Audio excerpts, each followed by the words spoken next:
We are so happy to have you here.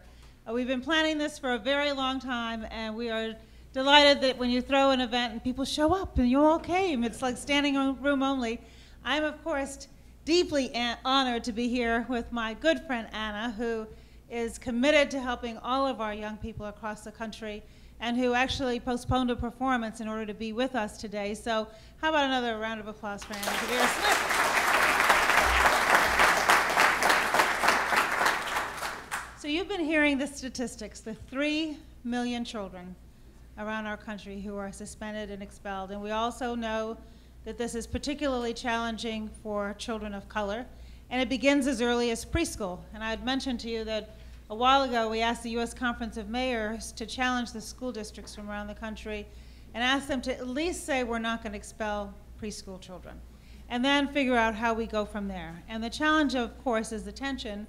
When you have a large classroom particularly and a couple of children that are disruptive, what do you do? And how do we ensure that we are fair and do right by every single child, including the children who are doing well and playing by the rules? And we know that many of you are on the front lines of this issue each and every day, and we're hoping out of the course of the day that we do a lot of sharing of best practices.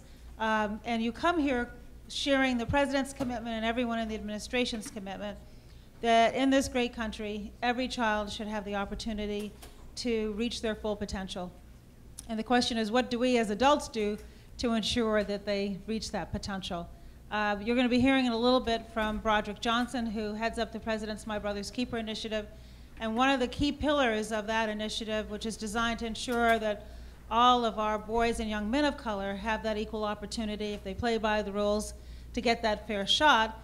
And because disproportionately people of color, boys and girls, but particularly boys of color, are suspended and expelled at dramatically higher rates than everyone else, what can we do to keep them in school? And so Broderick will give you the full context of My Brother's Keeper, but know that this is an extraordinarily important part of that overall objective. So the reason I'm so excited about Anna being here is that this is an issue that is very near and dear to her heart. And so I was hoping that you could open it up a little bit by describing why this became a passion of yours and tell us a little bit about the project that you've been working on. Sure. So is this on? Yes. Okay. Everybody can hear me? No. It's zero. How about this? How about now? Is it on? How about this? Okay. We'll share. You share. Okay, great. Now, that makes a big difference. So very, very happy to be here with you. I have, for a very long time, have been doing a big project called On the Road to Search for American Character. I've made 18 plays by doing interviews of people, usually about social issues, and then I create one-person shows where I play lots of different people from different points of view, really to suggest that we are a we in this country, that there is the possibility of that. And this project on school discipline, or on the pipeline, really started because philanthropists came to me thinking that as an artist, I might be able to get the word out to folks. In fact, one of the people who have supported this project is Kavita Medorata, who you'll hear from later today, from Atlantic Philanthropies. But you know, I was sort of minding my business, being on television, a show called Nurse Jackie, and teaching as I do at New York University. And Ann Beeson, who was then at the Open Society, asked me if I had ever heard of the School to Prison Pipeline. I said no. And she said, well, you need to know about it. And she brought me over to their office, and I spent the better part of the day listening to about 15 program officers talk about it. And I couldn't believe it, because you know, I've taught for 40 years, but it's been very privileged people and fancy places like USC and NYU and Stanford, and artists, right? But I come from teachers. My mother was a teacher. All of her friends were teachers in Baltimore. All of my aunts were teachers, and these people changed lives. My mother believed there was no such thing as a non-reader. And so she'd have these great big boys, you know, big 13-year-old boys in 6th grade, sitting at our table, and they could not graduate from 6th grade without being able to read. So this is what I grew up with, and I have to say, over the years, I've become distanced from that. And to be in that room and hear these stories, many of which happened in Baltimore, just really blew my mind and opened my heart. And I'll get back to the notion of open heart a little bit later. And I shared some of these stories the next day in makeup with a British actress who was on Nurse Jackie with me, Eve Best. And as I told her some of these things that kids were being arrested for and suspended for, she said, "Oh, well, whatever happened to mischief?" And it was just clear as a bell. And you heard this earlier, just today. Clear as a bell that black, brown, Native American kids are pathologized and white kids get mischief. And so I felt that this would be a very interesting project to take on, and was encouraged to do so by Kavitha and Anne and some other people. And I will say that once I scratched the surface, what kept me in it and excited me is really that the problem is so big that it attracts people from all kinds of disciplines. So I've had a chance to talk to, you know, kids themselves who are trying to make a difference, who were in trouble, and want to take from that to, you know, what they really learned in their own body to make a difference, to people in molecular biology. I mean, really, a person like Bruce McEwen at Rockefeller University, who I guess is the grandfather of allostatic load, you know, all the way from that, you know, to judges, to principals, to teachers, to really where we are in trying to understand the brain, and how some of you know about the effects of stress and trauma on cognitive development as well as emotional development. So in my mind's eye, what we need is like a huge institute where all kinds of people who have these different gifts can come together to try to solve a problem. I think, you know, the symptom is school discipline, but the causes are great and huge, and have to do with poverty, and have to do with the kinds of lives that keep kids from being able to have even the self-regulation that they need to get through school. And lastly, what I want to say about that is, one of the people who I have a chance right now to perform in my show, which is called Notes from the Field, Doing Time in Education, is Sherilyn Ifill, who you all know very well as NAAC Legal Defense Fund. And in talking to her, she makes it clear that this country has the potential to do huge things. The example that she uses is, you know, the example she uses, creating the suburbs, right? Which took creating an interstate highway system, or creating a whole middle class. And what she's asking for is that we, now that we know, and it's been in the news a lot, and a lot of things the president's been doing, that Democrats and Republicans alike understand that mass incarceration is completely out of whack, that, you know, how about if we take these resources and make an investment, as she says, in finding out how people can have the opportunity to be people, to have a future. But to me, that sentence could stop with, people have the opportunity to be people, because there's something that's going on here that is cutting off all of our humanity.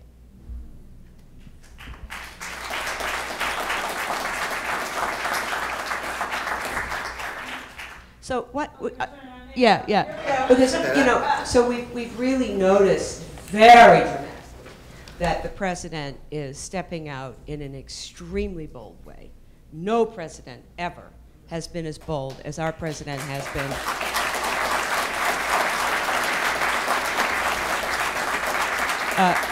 Just within the last month, extraordinary speeches that I believe will go down in history, like speeches of Robert Kennedy, speeches of the great late Congresswoman Barbara Jordan, you know, starting with his remarks about Baltimore, the eulogy for Reverend Pinckney, his speech at the NAACP, really changing the nature of how I think we think of what we means in America.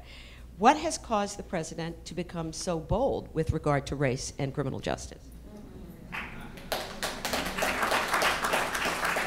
Now, not to be provocative, but I have to say to you all that the president has always spoken very boldly about these issues, beginning when he was a community organizer on the south side of Chicago. And let's face it, he had lots of choices about what to do with his career, and he made a very conscious decision that he wanted to go and help empower people who felt unempowered, and to put pressure on city government and state government and the federal government to do right by the people that they're there to serve and protect. And I think that what's happened, Anna, is that the country is now in a moment where they're able to hear a message that he has been delivering for a long time. I mean, if you think about the speech he gave in the middle of at the Democratic Convention back in 2004, it talked very clearly about his vision for America and how he thought we should be that land of opportunity for everyone, and we should focus on what unites us and instead of what divides us. And then he gave a very bold speech about race in Philadelphia in the middle of a very hotly contested primary campaign. Not to mention his words that were heartfelt after the death of Trayvon Martin, where he said, if I had a son, he would look like Trayvon. And then when George Zimmerman was exonerated, the president spoke quite passionately about we should all do some soul searching to figure out what we can do to ensure that our children, regardless of zip code, can grow up and be safe. And it was really that led to the creation of My Brother's Keeper, where we've been focusing over the course of the last year and a half now on what can we do to level that playing field. I think when he was in Selma, it gave him a chance to reflect very boldly on how much progress we've made from that day 50 years ago, where people, ordinary people, did an extraordinary thing that led to important legislation here in Washington. And then, of course, you have the tragic event that happened in Charleston, where what was bold was the amazing grace of those ordinary families who found it in their heart to forgive someone who had done such an evil act to the people that they love. And then last week, when he had a chance to lay forth his criminal justice initiative, but this began from day one under his direction when Eric Holder, as Attorney General, laid the foundation for the legislation that we now actually see some bipartisan support for in Congress today. And I think, in a sense, we jarred the press when the president decided to visit a prison, because anytime you do a first, everybody wakes up and pays attention. But even at the NAACP, he met with some formerly incarcerated young men who told their stories. And what he tried to say there, and what he said several years ago, 2 years ago, when we were in Chicago, and he met with some young men who were part of a Becoming a Man initiative in Chicago. And I've heard him say this privately many times, and he certainly has said it publicly as of late, when he meets with these young people, and he says, look, I grew up and I messed up, and I took drugs and I did a lot of things that I shouldn't have done. And the difference between me and you is that I grew up in a more forgiving environment. I grew up in Hawaii. A lot of real advantages to Hawaii. I always think about the weather, but that's not the only advantage. One of the other advantages is that it's more forgiving than the neighborhood a mile from our home, where a young woman was gunned down, who had just performed in the inauguration festivities, Hydea Pendleton. And so what he's saying to these young people is, and what he's saying to all of us is, we have to ensure that they have that safety net around them too. And many of the people he's met with who have gotten in trouble, including the people who he met with in the prison, when you hear their stories and you see what's going on in their home and in their community and in their environment, it's no wonder. And what he said is, but by the grace of God go all of us. When I spoke with an unlikely partner in this, Koch brothers, who we wouldn't really think we have much in common here with the Koch brothers, but when I listened to the general counsel tell me his story, he worked in a prison while he was in school, and several of the inmates in prison were people he grew up with. And he said, I was naughty too, and there was really no good reason why I didn't end up here. So I think what we're finding is a willingness among the American people to listen to the president's message, which has been his core message for his entire adult life. And I think it's a opportunity, it's a moment that we have to pivot and turn into a movement. It's not sufficient to just say, okay, we all now recognize the challenge here. We have to seize on kind of the good grace that we have right now, and where people are beginning to look at issues that they have ignored for so long. I mean, part of the exercise that we went through last year with the task force on 21st century policing is to say, look, you know what? People deserve to have police who are going to serve and protect them. And you know what else? Police deserve to be able to go home at the end of the day, just like everybody else. And so figuring out how we understand how we're all woven in this inextricable link with one another, and that as adults, our primary responsibility has to be to do right by our young people and ensure that you talked about the money, Anna, the $80 billion that we spend every year on incarceration could provide early childhood education for every 3 or 4-year-old. It could double the salaries of every high school teacher. It could provide free tuition to every student who's in a public university in our country. What is wrong with us that those aren't our priorities?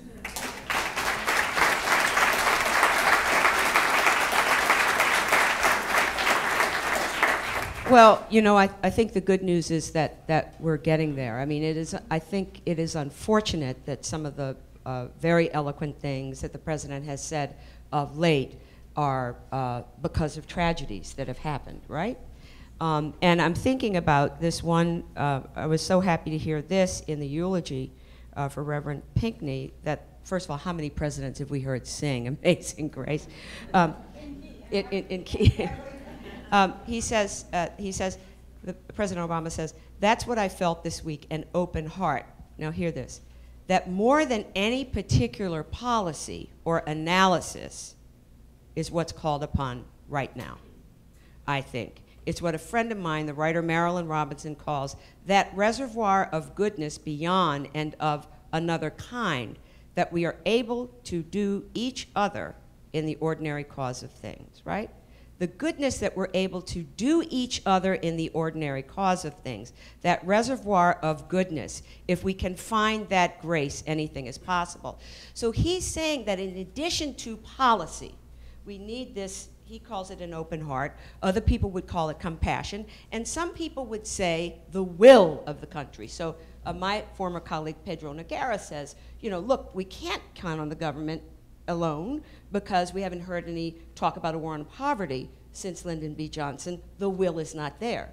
But I think that when you say the country is ready to hear this now, it means to me that the will is about to be sparked. And part of it is about it is about compassion. And even as we heard the statistics, even as we heard Philip Goff talk, you know, all of this calls to remedy this, even these fears that we have, that we might not be enough, that we might be too racist, or we might be this, or even our own internalized racism, is really going to call for a different kind of imagination in this country, a different kind of moral imagination. And that's what's excited me so much of late about the way the president is presenting himself. Can I ask you just about the prison and that visit, and how much you think that visit for the president to that prison in Oklahoma relates to the things that these people are here to discuss with each other? Yeah. It's a good question. You know, he had visited a prison before, so this is not the first time he's visited a prison, but it's certainly the first time as president. And so knowing that he had captured the national spotlight on that moment, he still wanted to connect with the individual inmates. And he made sure off camera that he spent about 45 minutes really hearing their stories. And as I said a moment ago, those stories made it so clear that there really were no different than anyone else, and that what we need to figure out is what are we going to do, which is part of why you are all here, to ensure that they don't ever get anywhere near prison in the first place. And what are we going to do as a community and as a society to protect them and keep them in school and help them be on a productive path? Because obviously if you're not reading by 3rd grade and you're being expelled or suspended, the chances of you graduating from high school go down, the chances of you're going to the juvenile system go up, and if you're in the juvenile system, that's a straight line to the adult penal system. So what do we do as a community to ensure that they never get there? If they do get there, what are we going to do with their time in prison that ensures that they are restored as productive citizens? So part of it is, let's look at who we're actually sending to prison, and do they really need to be incarcerated? Are they a violent threat to society, or do they commit some nonviolent drug crime for which community service or other forms of rehabilitation would be a far more appropriate, less expensive, in the short and long run, punishment?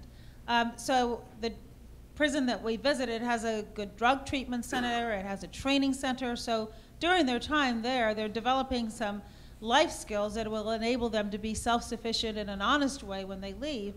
And then when they leave prison, what are we doing to welcome them back to society? Because the whole point is if you've paid your debts to society, shouldn't you be able to get a job? Shouldn't you be able to vote? Shouldn't you be able to take care of your children and rebuild the bond that has been severely hurt? And the ripple effect of incarcerated parents on their children is just devastating. So what are we going to do to ensure? And so physically being there, particularly in a week where so much else was going on, was our way of trying to capture the press's attention and then use that as a vehicle to communicate with the American people and have them. It was interesting. The New York Times did a piece a couple of months ago, and the headline was something like 1.5 million men just disappeared. Most of the black men disappeared, just gone. And they either died early or they're in prison, just vanished from society. And so I like the use of the word compassion. I love the word grace. It's my new favorite word. But it's also in our self-interest to think about what are we doing as a society that wants to be globally competitive if we are losing so much talent. And think about, you know, the potential that's wasted away in prison that could be inventing new businesses and driving our economic engine. And so I think that was a part of the purpose, is to just say, let's not turn our back and ignore this growing issue. Our prison population has quadrupled since 1980. We have 5% of the world population. We have 25% of the world's prisoners. That is unsustainable. And so that was another part of his message. But now I want to get back to you, little Anna, to say that you have this incredible talent and this incredible voice. And part of what I want to get at is like what are the limits of how you can use that voice, and what is it that this audience could do to help further communicate? Because you are a great communicator, and you do it in a way that pulls people in, and you are a unifier as well. What kind of a message would you give to these folks for how you found that voice inside of you and what their potential is to help amplify this issue? Well, let me say first of all that I do what I do, I think really as a healing mechanism from having grown up in a segregated society in Baltimore as a girl. I really didn't like the idea from everybody. You know, you can't go there, right? I can't go towards white people. Unfortunately, colorism was still the thing. And, you know, you can't go towards those black people. I thought it was horrible. And so by using the fact that I was a mimic as a girl, which did, you know, mimicking the teacher, my mischief, I never got in trouble for. I was goody-goody, but I was busy mimicking the teacher. Number one, I was excited that all the people in class, no matter what group they were in, loved to hear it. So I saw I could unify people by doing that. And number two, I just decided that really Martin Luther King, part of his message to me, for me, was that, you know, you have the opportunity to share in the humanness of everyone. And so that's why I play women, men, boys, and of all colors, to sort of get to feel physically this more perfect union. You talked about the president in his, what's called his race speech in Philadelphia, taking us back to that. But I think that one of the things that all of you could do, because you're so close to the young people, is to get the young people themselves to voice what's happening to them. I went to Baltimore and serendipitously was there right after the events or the riot or whatever you want to call it. And that was I got to talk to a lot more young people there. And, you know, the team of them, you know, certainly had as much to say as, excuse me, Dr. Goff, but as some of the very smart sociologists and policy people that I've been talking to and judges. I mean, you know, for example, one young girl she talked about the police and African-American men and boys in a really extraordinary way. Nonetheless, she ended it by saying, you know, I don't like to be bothered when I'm walking, meaning walking down the street and passing young men on the corner. The young men don't like to be bothered by the police, and to the extent to which they can't even make eye contact. So then you think, well, why are we in this country where we see each other as human beings as bothering each other?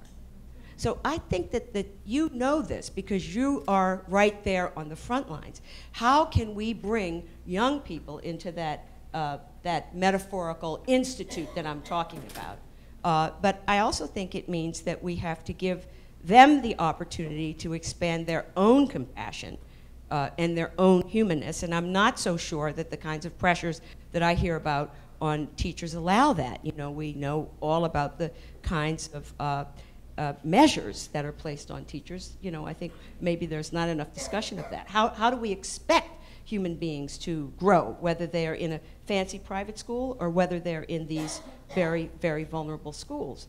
We're leaving that out across the board. So whether it's helping our young people avoid prison who are coming out of communities of poverty, or what kind of leaders are we building in terms of the kids who have advantages? Just a follow-up on that. Could you share with what kind of a reaction did you, who, let's face it, pretty famous, extraordinary reputation, you're from Baltimore, you grew up there, they knew that.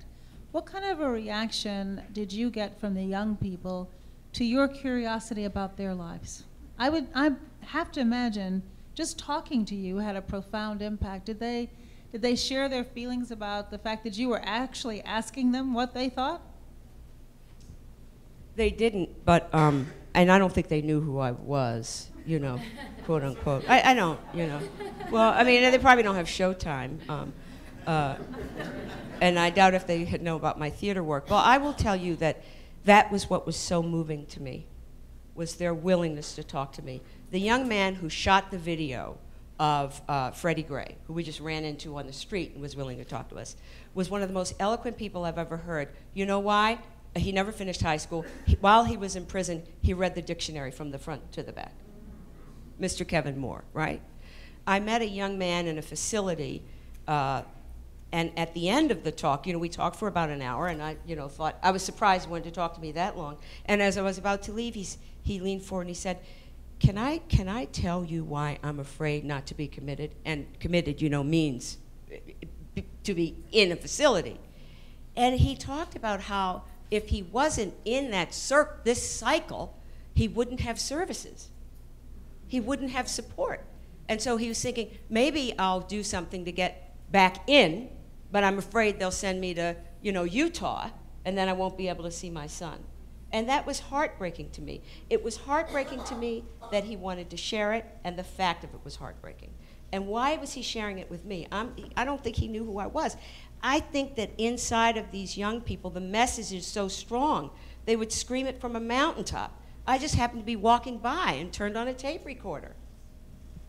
Yeah, the reason why I asked that question is I'm always amazed at how willing people are to open up if they think there is a receptive ear.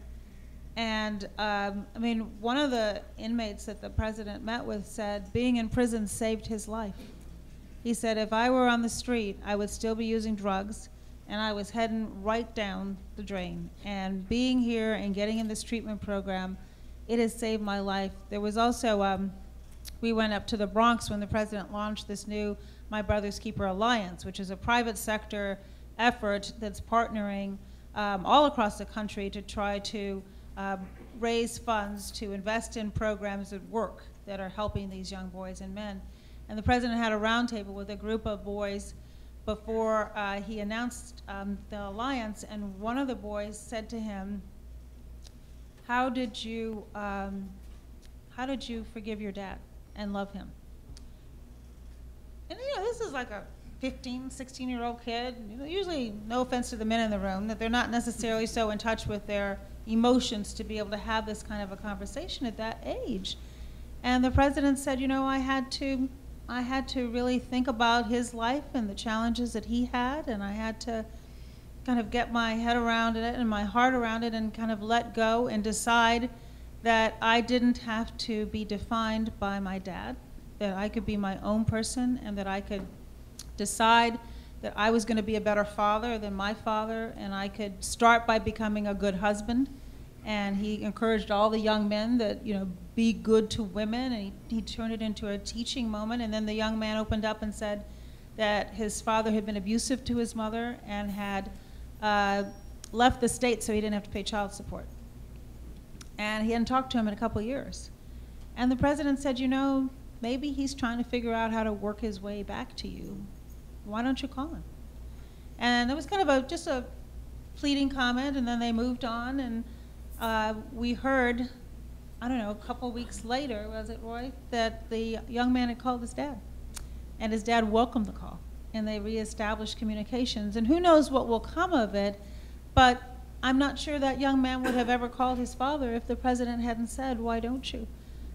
Same thing with a group of young men back to Chicago that he met with early on. And you know, they all were on to be basketball players or musicians. And he said to one of the young men, you know, you're 5'9", you're just not going to be LeBron James. It's just not happening. Why don't you think about being a coach, or why don't you think about being a finance person if you're interested in sports and help? And he was kind of giving them these life coaching moments. And then he invited the young men to the White House several months later and for Father's Day. And they gave him a Father's Day card. And one of the young men said, you know, I've never signed a Father's Day card before. And the president said, you know, I've never signed a Father's Day card. And you could just see these connections that are and all of them were talking about different careers than the ones that they talked about when they met with him earlier. And so I think we forget how little it can take to just change a life. You know, a supportive teacher, a counselor who takes an interest, an aunt who makes up for not being the mom they don't have. It doesn't take that much to unleash that potential. So that's why I was curious about them opening up to you, because they're hungry for love. And we have to learn how to, and they're curious, they're intellectually curious, they're emotionally curious, and it's just this untapped potential that we should figure out how to take advantage of.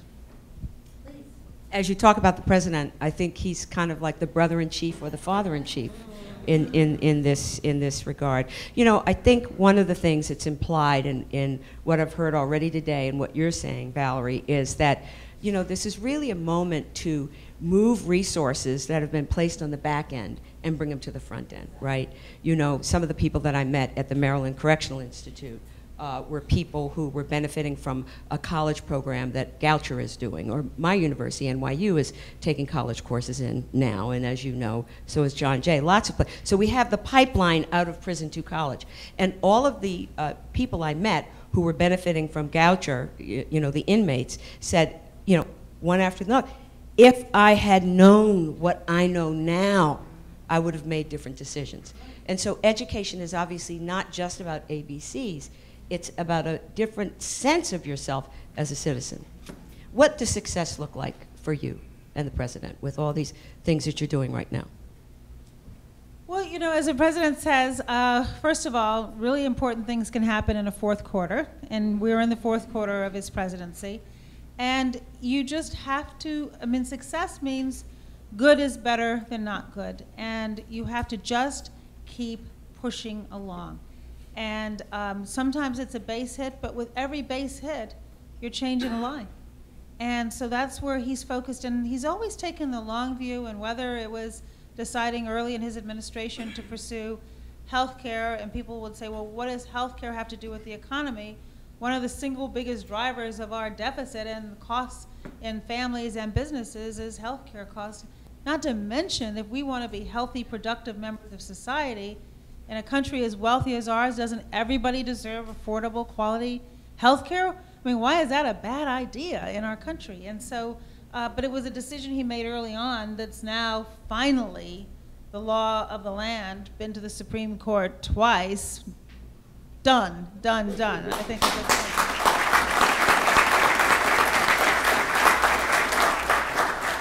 so, you know, the fact that we have reduced the dropout rate, we've increased the number of people going to college. I'm particularly proud that now more women are going to college and graduating from college than men, and in graduate school even higher rates than that. So we're seeing a lot of progress moving along this continuum towards that more perfect union, but obviously we still have a long way to go. So specifically on this issue of suspensions and expulsions, what are we going to do to ensure that we keep all of our children in school? And part of that means ensuring that you all have the resources that you need and are equipped to keep them there. It's not fair for us to just say, oh, you have to keep them in the classroom without enabling you to do so. And so we really want to make sure that every single child, I actually never understood the theory behind suspension and expulsion, because if I were being really bad, why is it that I don't want to be suspended and expelled? Isn't that like kind of in a sense rewarding? It is, isn't it? And so how do we figure out how to keep them in a school in a way that isn't disruptive? And Anna, you were right early on. Some of the underlying causes, whether it's poverty or unemployment or families that have been torn apart, that they're not getting the support, there are lots of really good reasons why children are so disruptive that it leads someone to think they should be suspended. So we have to break that cycle as well. But we also have to figure out an alternative to the juvenile justice system. That can't be what happens, or even worse, being on the street. And you know, if you're not getting the support you need at home or in school, then a gang looks very attractive, and drugs look very attractive. And so we've got to figure out how to end the suspension and expulsion. That's success in this particular issue. Now I know we're going to be running out of time soon, right? But do we have time for a couple of questions from the audience? Let's turn it over to you all. Question you would have for either or both of us. It doesn't look like a shy room. I'd like your name We- and where you're from. Thank you.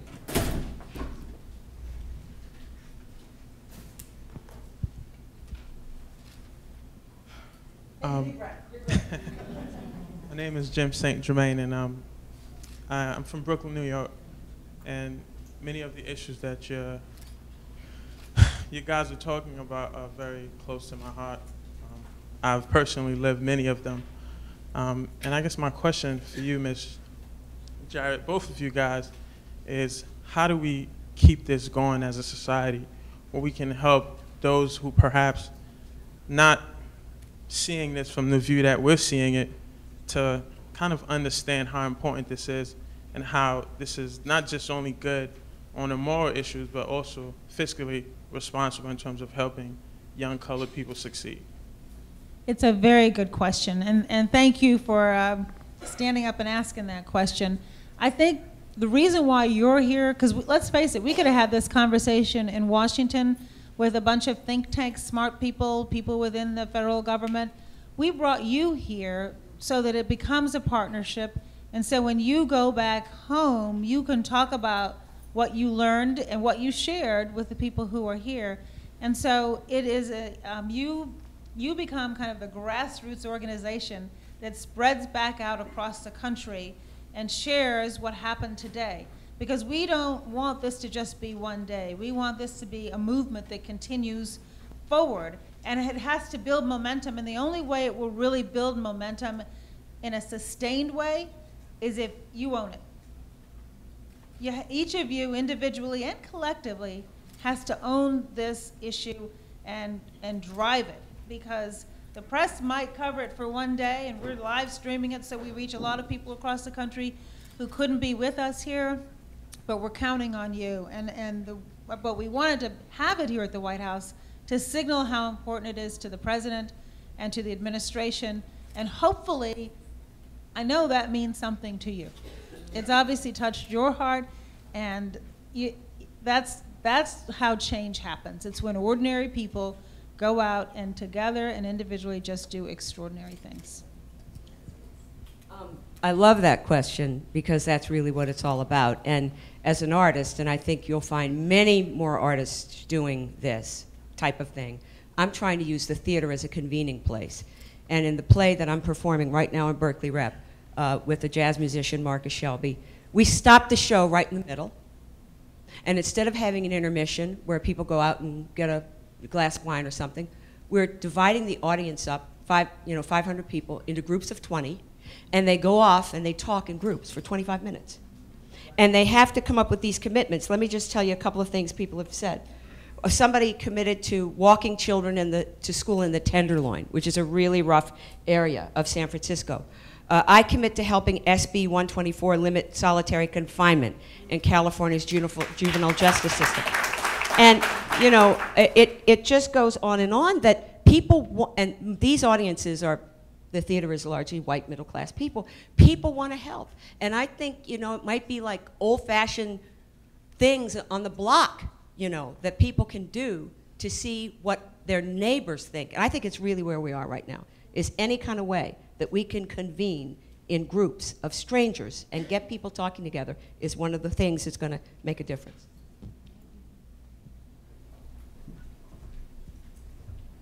I like those pink socks you got. How y'all doing? My name is Jimmy Jones. I'm from Detroit, Michigan. I don't want to be redundant because your answer kind of went into my question. But I noticed that it's not so much like what we're doing with solutions, it's like the how we are implementing solutions. And in the schools, I work on the east side in Detroit, real impoverished area, a lot of issues. And I noticed that even when implementing the restorative practices or things, I just see a lot of division with administration on that alone because they feel like it's corny or feel like it's not, the students don't receive it well. So I was just kind of going into the theater. I know it's like art, band, music, all of that stuff is not in the high school I'm in anymore. They don't even have a band, they don't have art, they don't have no creative spaces. And I just feel like that is I guess my question is, how can we really make it realistic for the population that we're actually trying to reach and save? Because it seems like it's a disconnect between the application of like these solutions. So even if you come up with the best solutions, it seems like it's still not touching the people it need to touch because it's a disconnect. And your answer kind of like led to, I think I just trying to figure out how we can be intentional and show like with actions and not just great meetings like this, because I don't see the reality if you can't have art or music or nothing in the school. But I can't, that's kind of like what I'm getting at, you know?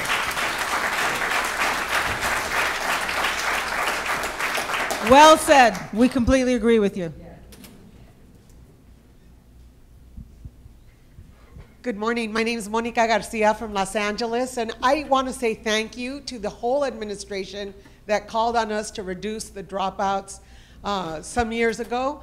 In California, we spend $120,000 to incarcerate a youth for a year, and we spend $9,100 to educate a child for 180 days. So I would just ask you and anyone in the room to help us lift the need to invest before we end up in a very expensive and non-successful path, and share with us what can we do. Well, you're preaching to the choir. I think getting those statistics out is part of what's capturing such a bipartisan group of people interested in change. I mean, that is such a poor use of money, and those statistics are very telling. So share them wherever you go. That's what's going to change the paradigm. It is, and stop calling it a cost. Call it an investment. So I think your vocabulary is a good vocabulary as well. Is there a last question? Madam Jarrett and Ms. Smith, thank you. I'm grateful for the Obama administration's work towards juveniles and towards education, and it is his fourth quarter.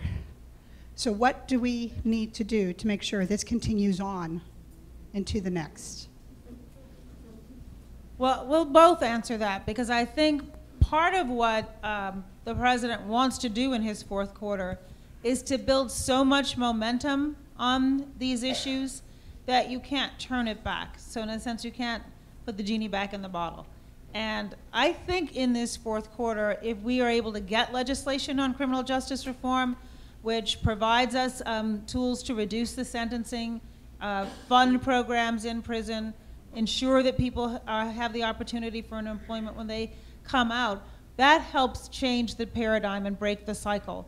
But I also think one of what I hope will come out of today is give us concrete suggestions for ways that we could embed this progress or help you embed it, because ultimately presidents come and go, but the American people are the ones that drive the change. And so what tools do we all collectively need to embed our progress and build sufficient momentum that we don't slip back? So we would like to sign legislation, because then you've got the framework in the law, but the law is only a piece of it. A bigger piece of it really is what's happening in our communities. And I think some of that starts with the federal government and the president, but the lion's share of it happens when you have people such as Anna who decide to take on this issue and have teaching moments all over the country. I agree, you know, that's really the answer, but as an artist, you know, I would say that it's really also, there's a lot of ways that culture can help. So, but that, you know, none of us are ever supported enough. So I think the things that happen that are disturbing, you know, Toni Morrison told me that she knows she's ready to write a novel when she has something to fret about. And I think that we are in that state. And then lastly, I want to say that your associate, Kyle Lerman, sister, Brooke Lerman, is a state legislator. And she was talking about a mom's movement. And this is an affluent, you know, woman with a lot of privileges. I can imagine soccer moms having a movement which is bring back all of our children, the same way that Mothers Against Drunk Driving happened. So I can imagine lots of initiatives that could really get people all charged up and feel the energy of making a difference. Very well said. Well, we're going to get the hook pretty soon, so I'm going to, oh, we have one more question? Oh, good, great. Hi, Yes, ma'am. Hi, good morning. My name is Daphne Valerius, and I would like to thank you so much for allowing us to be here. I am the director and producer of a documentary film called The Souls of Black Girls, and I'm presently working on the sequel and really focusing on how media images over the last decade are now affecting young girls. I specifically wanted to know from you guys, as I'm doing my own research in working on the sequel, what is the perspective of media and how it's influencing and impacting school discipline and these behaviors that we're discussing here today? That is a very, very good question. Excellent question. Young people are so susceptible to influence in their community, but also in the media. And I think that one of our initiatives is working with the media, with television, with movies, to try to figure out how do we have positive role models. And we have an initiative working with business school deans around the country who are teaching the new business leaders of tomorrow and saying, how are we teaching our young people to run businesses, recognizing that diversity is a strength? I mean, one of our goals is to get young girls interested in science, technology, and engineering and math. Well, if nobody in your family is in that field and you're not seeing it on television or in movies or in your sphere, then why would you aspire to that? And a young man who used to work here in the White House, who grew up very poor in New York, and just a really, really impressive young man, and part of our My Brother's Keeper initiative, and he told me something once that I'll never forget. He said, children aspire to the expectations that adults set for them. They aspire to those expectations. And so part of creating expectations is what you're seeing in the media. And if you're only seeing people in stereotypical, dreadful roles, then how would you ever think that you could achieve? And so part of what we have to do is, in a very intentional way, influence that. And so having you, I'd love to talk to you more about what you're going to produce, because I think that's what we have to do, is we have to open up the eyes of young people so that they can see their full potential. And that's part of how change happens. And I think, you know, people often say, well, you know, we now have a black president or an African American who is the president of the United States. And I said, that's a positive role model for so many young boys and girls of color, but I think it's also a good role model for everybody. I think that the fact that a whole generation of children, it changes the expectations that we might have. And so, and that's good for society. Well, I'm sure it's coming to an end. I just want to suggest that you have a summit with artists, ones from Hollywood, but also young artists like this young woman. When I started thinking about art and social change, it was the middle of the 90s. And since that time, there's not a college campus I go to where there are not art students wanting to contribute their work to social change. So I would suggest that as your next summit. I think that's a great idea. Thank you very much.